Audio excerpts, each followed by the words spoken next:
চৌধুরী আব্দুল্লাহ আল মামুন সাবেক আইজিপির মতন আরো একজন রাজসাক্ষী পাওয়া গেল। তার নাম হচ্ছে আফজালুল।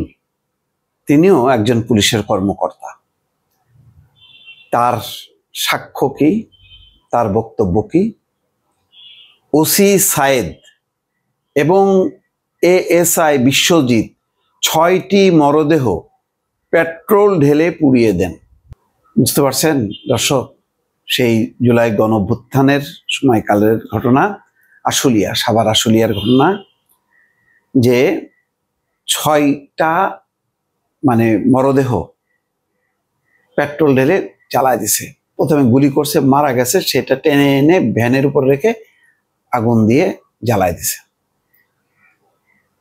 ওই মামুনের আমরা যে রাজসাক্ষী হিসেবে সেটা পাইলাম কি, যে গুলির নির্দেশ দেন, ওই সিদ্ধান্ত দেন শেখ হাসিনা, এক্সিকিউট করতে বলেন আসাদুজ্জামান খান কামাল, সাবেক স্বরাষ্ট্রমন্ত্রী, এবং পুলিশকে বলা হয় গুলি করতে।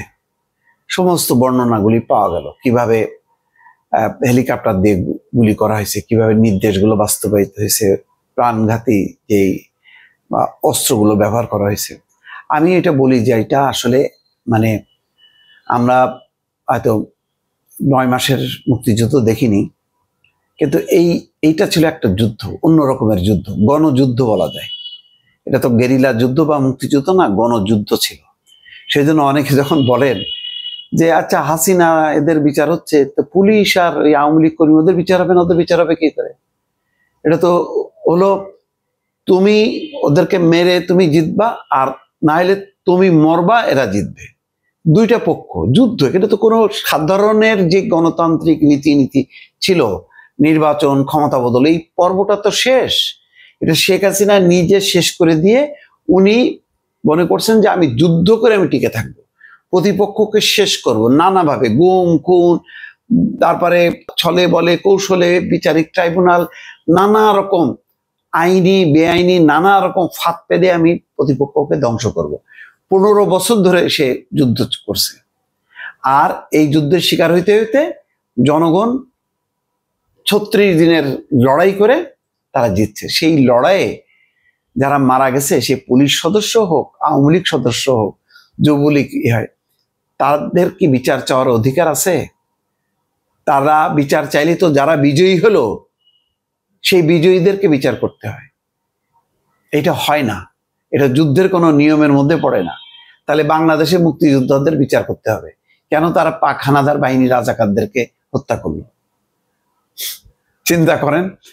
তা আজকে কি জুলাই গণঅভ্যুত্থানের 24-এর 5ই আগস্ট আশুলিয়ায় পুড়িয়ে ফেলা শহীদদের জন্য কিছু করতে না পারায় তাদের পরিবার সহ আন্তর্জাতিক অপরাধ ট্রাইব্যুনালের কাছে ক্ষমা চেয়েছেন রাজসাক্ষী শেখ আফজালুল হক। এখানে বলা হচ্ছে বুধবার জবানবন্দি শেষে ক্ষমা চান তিনি। এদিন আশুলিয়ায় 6 মরদেহ পোড়ানো সহ 7 জনকে হত্যার দায়ে মানবতা বিরোধী অপরাধের মামলায় সাবেক এমপি সাইফুল ইসলাম সহ 16 আসামির বিরুদ্ধে সাক্ষ্য দেন আফজালুল। ট্রাইব্যুনাল 2-এর সদস্য অবসরপ্রাপ্ত জেলা এবং দায়রা জজ মোহাম্মদ মঞ্জুরুল বাসিদের নেতৃত্বাধীন 2 সদস্যের বিচারিক প্যানেলে তার জবানবন্দি রেকর্ড করা হয়। এই মামলায় 23 নম্বর সাক্ষী হিসেবে দেওয়া জবানবন্দিতে গত বছরের 5ই আগস্ট ঘটে যাওয়া ঘটনার পুরো বর্ণনা তুলে ধরেন রাজসাক্ষী আফজালুল। যদিও মরদেহ পোড়ানোর সময় তিনি উপস্থিত ছিলেন না, তবে 15ই আগস্ট নিজের ইস্যু করা অস্ত্র জমা দিতে এসে জানতে পারেন লাশ পুড়িয়ে দেওয়ার কথা। আশুলিয়া থানার তৎকালীন ওসি সায়েদ এবং এএসআই বিশ্বজিৎ মিলে 6টি মরদেহ পেট্রোল ঢেলে পুড়িয়ে দেন বলে জানান তিনি। সব শেষে তিনি ট্রাইব্যুনালের কাছে ক্ষমা চান।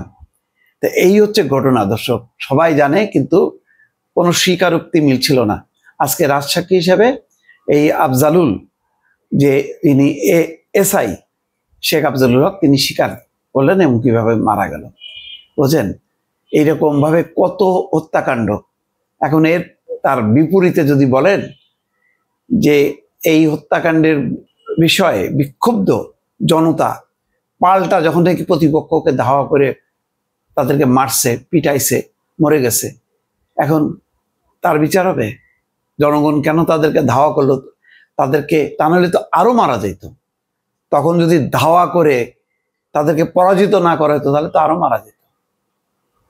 যুদ্ধে যারা বিজয়ী হয় তাদের বিচার হয় না, যারা পরাজিত হয় তাদের বিচার হয়। মনে রাখবেন।